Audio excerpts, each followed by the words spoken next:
আসসালামু আলাইকুম। আজ আমার ফ্রেন্ডের মেহেদি অনুষ্ঠান, তাই সকাল সকাল রেডি হয়ে চলে যাচ্ছে মেহেদি পড়াইতে।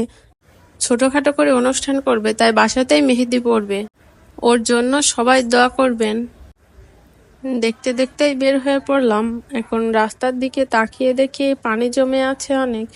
কালকে কি হবে সেটাই ভাবছি। আজ কিছুদিন ধরে অনেক বৃষ্টি হচ্ছে, কালকেও যদি বৃষ্টি হয় তাহলে একদম নাজেহাল অবস্থা হয়ে যাবে সবার।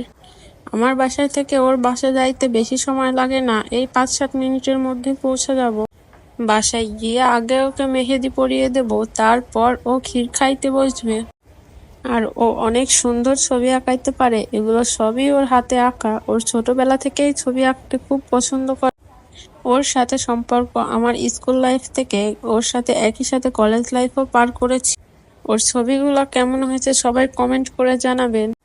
সবার সাথে কথা বলে এখন বসে পড়েছি মেহেদি পড়াইতে। এখন হাত ভরে মেহেদি পরাবো, বিয়ে বলে কথা।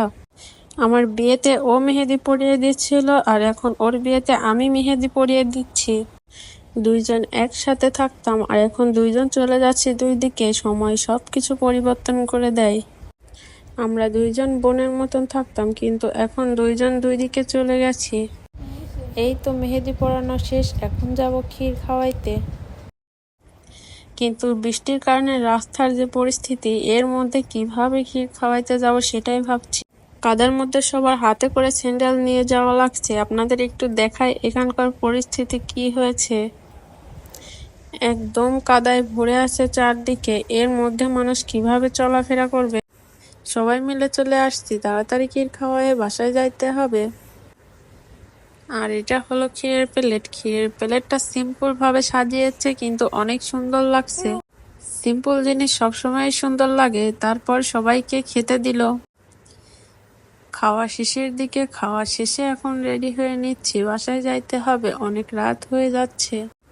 এদিকে দেখি ওর হাতের মেহেদি উঠায় ফেলছে, মেহেদির কালারটা অনেক সুন্দর আসছে। আজকের মতো এই পর্যন্তই, এখন রওনা দিচ্ছি বাসার উদ্দেশ্যে।